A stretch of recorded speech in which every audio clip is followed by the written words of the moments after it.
جب دو مسلمان ملے تو ان میں سے ایک السلام علیکم ورحمۃ اللہ وبرکاتہ اور دوسرا جواب میں وعلیکم السلام ورحمۃ اللہ وبرکاتہ کہے تو ہر ایک کو 30 نیکیاں ملتی ہیں اور مصافحہ کرنے سے دونوں کے گناہ معاف کر دیے جاتے ہیں، اور یہ صغیرہ گناہوں کی بات ہے۔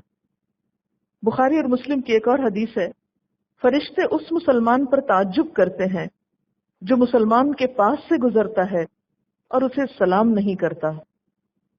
اسی طرح مصافحہ کے علاوہ معانقے کا جو حکم ہے، معانقہ کا لفظ عنق سے ہے۔ عنق کا مطلب ہوتا ہے گردن سے گردن ملانا، گلے ملنا جس کو اردو میں کہتے ہیں۔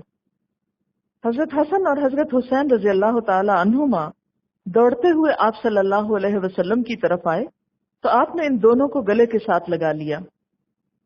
یعنی بچوں سے خاص طور پر جب انسان سلام کرے، ان کو پیار کرے تو ان کو گلے سے لگائے، کیونکہ آپ صلی اللہ علیہ وسلم نے فرمایا جو کوئی اپنے بھائی یا کسی اور مسلمان سے محبت کرے تو اسے بتائے کہ وہ اس سے محبت کرتا ہے۔ تو گلے ملنا جو ہے یہ محبت کی علامت ہے، لیکن اس میں یاد رکھیے کہ گردن سے گردن ہی ملانا کافی ہے۔ آپ دیکھیے کہ سلام صرف زندہ کو نہیں، مردہ لوگوں کو بھی سلام بھیجنا چاہیے۔ اسی لیے حکم ہے کہ جب قبرستان کے پاس سے گزریں تو ان کو سلام کریں اور اس کی دعا پڑھیں، السلام علیکم یا اہل الدیار من المسلمین والمؤمنین وإنا ان شاء اللہ بکم للاحقون وإنا الی ربنا لمنقلبون۔ پھر ایک بات یاد رکھیے کہ یہ سلام اللہ کی طرف سے حکم ہے، اس کا یعنی سلام کرنا کوئی معمولی بات نہیں ہے، اس کا حکم اللہ کی طرف سے ہے۔ اور پھر اس کو تحیتاً مبارکتاً کہا۔ ایک مسلمان کی تو زندگی کی ابتدا اور انتہا اس کے ساتھ ہے، لیکن ہم سب جنت کے طلبگار تو ہیں، منتظر تو ہیں، دعوے دار تو ہیں، لیکن اگر دیکھا جائے تو چھوٹی چھوٹی باتوں میں بھی ان امور کا خیال نہیں رکھتے جو جنت کی طرف لے جانے والی، اور بظاہر دیکھنے میں چھوٹی نظر آتی ہیں، لیکن آپ دیکھیے کہ کس قدر مشکل ہو گئی ہیں یہی نیکیاں۔ اور اس میں عام لوگ جو ہیں بسا اوقات آر سمجھتے ہیں، یہ بھی بے حسی کو توڑنے کا ایک علاج ہے۔ سلام کرنا معاشرے کی بے حسی کو ختم کرنے کا ایک ذریعہ ہے۔ ہمارا حال یہ ہے کہ اگر کوئی ہمیں سلام کرتا ہے تو ہم بے اعتمادی کا شکار ہیں، ہم سوچتے ہیں کہ اسے سلام کیا کیوں، یعنی مسلمان سے اتنا اجنبی ہو کر رہ گیا۔ اچھا، اس میں آپ دیکھیں کہ مصافحہ بھی ہے، معانقہ بھی ہے، لیکن کس کرنا یہ کوئی اسلامی شعار میں سے نہیں ہے۔ بعض عرب ممالک میں آپ نے دیکھا ہوگا کہ وہ سلام دعا تو کچھ نہیں کرتے، صرف ایک دوسرے کو کس کرتے ہیں۔ یہ بھی ایک رواج کے طور پر یہ چیز عام ہو گئی ہے، ورنہ اسلامی شاعر میں سے نہیں ہے۔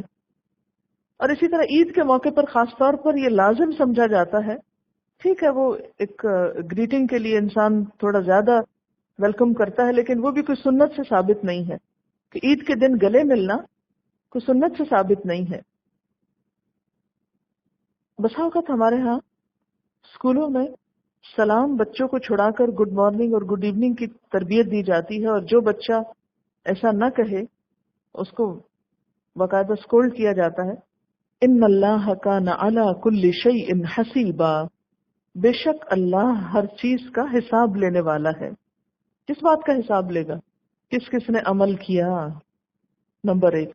نمبر 2، زندگی میں کتنی دفعہ سلام کیا، کتنا کیا، کس نیت کے ساتھ کیا، اس پر کتنا اجر اس کے لیے لکھا جائے، کیونکہ ایک دفعہ سلام کرنے پر اگر 10 نیکیاں ہیں، دوسری دفعہ السلام علیکم ورحمۃ اللہ تک کہا تو 20 ہوئی، اور اگر کسی موقع پر وبرکاتہ تک کہا تو 30 ہوئی۔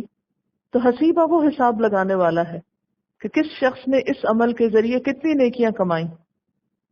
لیکن آپ دیکھیں گے کہ آپ صرف اس ایک اسلامی شاعر پر عمل کرنا شروع کریں گے تو بھی لوگ آپ پہ ہنسنے لگیں گے، اس کو کیا ہوگا، فنیٹک ہو گئے۔ کر کے تو دیکھیں، یعنی اگر کوئی کسی کو ہے اور یہ کہہ رہا ہے تو اس پر تو کوئی ہنستا نہیں ہے، جبکہ ان لفظوں کا معنی کچھ نہیں۔